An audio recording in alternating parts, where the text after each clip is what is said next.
నమస్తే, నేను మీ భారతీయుడు కోట శ్యామ్ కుమార్. 21వ డివిజన్ ప్రజలందరినీ కూడా నేను ప్రశ్నిస్తున్నాను. నేను చేసిన తప్పేంటి నేను ప్రశ్నిస్తున్నాను. ఒక సామాన్య మధ్యతరగతి వ్యక్తిగా నేను పోటీ చేశాను. ఎవరికి ఒక్క రూపాయి కూడా పంచలేదు, ఎవరికి తాగించలేదు, ఎవరికి తినిపించలేదు. నేను అదే అడుగుతున్నాను, మీరు నాకెందుకు ఓటేయలేదు? నేను ఒక క్లారిటీ విజన్తో ఉన్నాను. ఫ్యూచర్లో మన డివిజన్ని ఏ విధంగా తీర్చిదిద్దాలని నేను విజన్ కూడా మీకు ఇచ్చాను. చదువుకున్న ప్రతి ఒక్కరికి అర్థమయ్యే విధంగా చూడండి, మీకే తెలుస్తుంది. ఇవన్నీ నేను చేసిన పోరాటాలు, ఇవన్నీ కూడా. ఇది రోడ్డు సమస్య అయితే ఏంటి, ఇక చూడొచ్చు. ఒక్కొక్క పోరాటం. ఈవెన్దో ఢిల్లీ జంతర్ మంతర్ దగ్గరికి వెళ్ళి కూడా నేను పోరాటం చేసి వచ్చాను. ఈ రోడ్డు సమస్యలు, డ్రైనేజ్ సమస్యలు, మున్సిపల్ సమస్యలు, ఏదైనా కరోనా టైంలో నేను చేసిన పోరాటాలు, అదే కాదు స్టేట్ లెవెల్లో నేను చేసిన పోరాటాలు, సహాయాలు అన్నీ కూడా అన్ని కాదు, దాదాపు వందల సంఖ్యలో నేను ప్రోగ్రామ్స్ చేసినవి అన్ని కూడా నేను సమాజం కోసం చేసిన నా 10 సంవత్సరాల కష్టాన్ని కూడా ఇలాంటి బుక్ రూపంలో పంచాను. నేను మన కాలనీలో రోడ్డు సమస్యల మీద పోరాటం చేసినవి కూడా నేను ఇచ్చాను, అన్ని కూడా ఇచ్చాను. నేను పోరాటం చేసినవి ఒక్కసారి మీరు అబ్జర్వ్ చేయొచ్చు.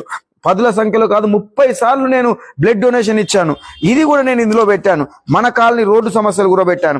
ఇవన్నీ ఇదైతే ఒక ఎత్తు అయితే, ఇవన్నీ నేను పంచిన ఏం చేయాలనుకుంటున్నాయో కూడా క్లారిటీగా రాసిచ్చాను. అదే కాకుండా ఇక్కడ చూడొచ్చు, ఇవన్నీ కూడా ప్రస్తుతం ఉన్న పరిస్థితులు. మా కాలనీలో దాదాపు 120 నుంచి 150 దాకా ప్రస్తుతం ఉన్న రోడ్ల పరిస్థితులు కూడా నేను ఇవ్వడం జరిగింది.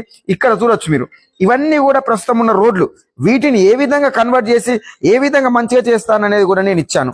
ఇవన్నీ కూడా రోడ్లు 120 నుంచి 150 రోడ్ల గురించి ఇచ్చాను, డ్రైనేజీల గురించి ఇచ్చాను, అన్నిటి గురించి ఇచ్చాను. నేను ఇచ్చినప్పటికీ కూడా నేను అదే అడుగుతున్నా, మీకెందుకు మనసు రాలే నాకు ఓటేయడానికి? కేవలం పైసలేనా? చదువుకున్న వాళ్ళు దాదాపు 88 మంది బ్యాలెట్ ఓటేసారు మన దగ్గర.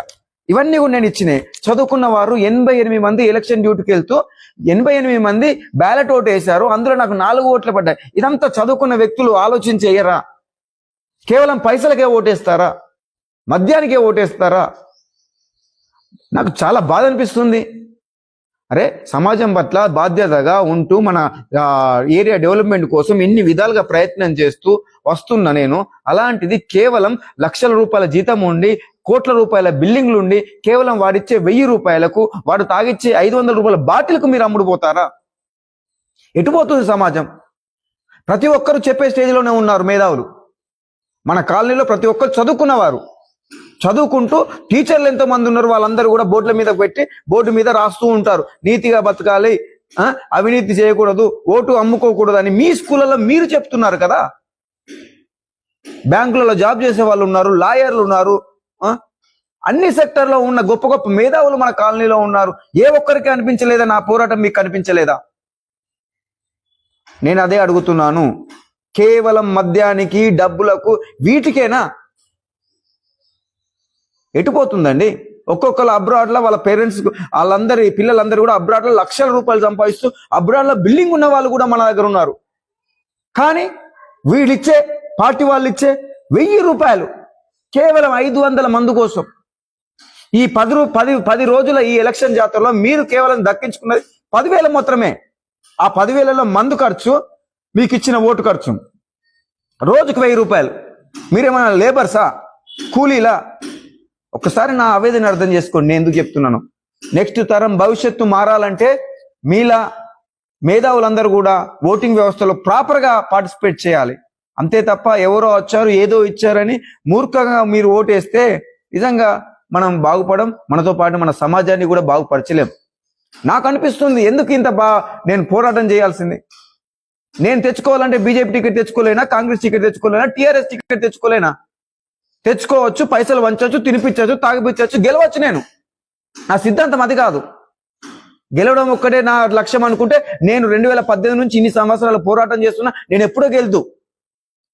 అది కాదు నా లక్ష్యం. మీరు మారాలి, మీ పిల్లలు మారాలి, వాళ్ళ భవిష్యత్తు బాగుండాలి, ఈ సమాజం బాగుండాలి. ఆ లక్ష్యంతో నేను పోరాడుతున్నాను. దయచేసి ఆలోచించండి. మీరైనా ఒక్కసారి ఆలోచించండి, ఇకనైనా మారండి. రానున్న ఎలక్షన్స్ ఏవైనప్పటికీ కూడా ఇంటిల్లిపాతి కూర్చొని ఆలోచించి మంచి వ్యవస్థ కోసం ఓటేయండి తప్ప ఇలాంటి నీచ వ్యవస్థకు ప్రోత్సహించకండి. మళ్ళీ మీరే అంటారు, ఎవరు రోడ్డు బాగు చేయట్లేదు, ఎవరు డ్రైనేజీలు బాగు చేయట్లేదు, ఎవరు మున్సిపల్ బండి కూడా రావట్లేదు, దోమల బండి కూడా రావట్లేదు అని మీరే కంప్లైంట్ చేస్తూ ఉంటారు. మనమే అమ్ముడు పోయి మనమే కంప్లైంట్ చేస్తే ఎవరు తీర్చుతారు? నీతిగా నిజాయితీగా యుద్ధం చేస్తున్నా, పోరాటం చేస్తున్నా ఏ ఒక్కరోజు మీకు కనబడలేదా? అందరి మనసులో కూడా కోటశ్యామ్ గెలవాలి అంటున్నారు, కానీ నేనేం తప్పు చేశాను? మీకు ఓటు అయ్యేది అక్కడికి ఓటు మీకు కన్వర్ట్ కాలేకపోయాను. ఇది నా ఒక్కనే బాధ కాదు, రాష్ట్రం అంతగా చాలా మంది పోరాటం చేసిన వాళ్ళు చాలా మొత్తం మంది కూడా ఓడిపోయారు. నాకు వచ్చా 227 మంది నన్ను ఆదరించారు. అట్లీస్ట్ నేను అనుకుంటున్నాను 3500 మందిలో 227 మంది అయినా నన్ను ఆదరించారు. నా విజన్ నచ్చింది, నా ఆలోచన నచ్చింది అని నేను సంతోషపడుతున్నాను.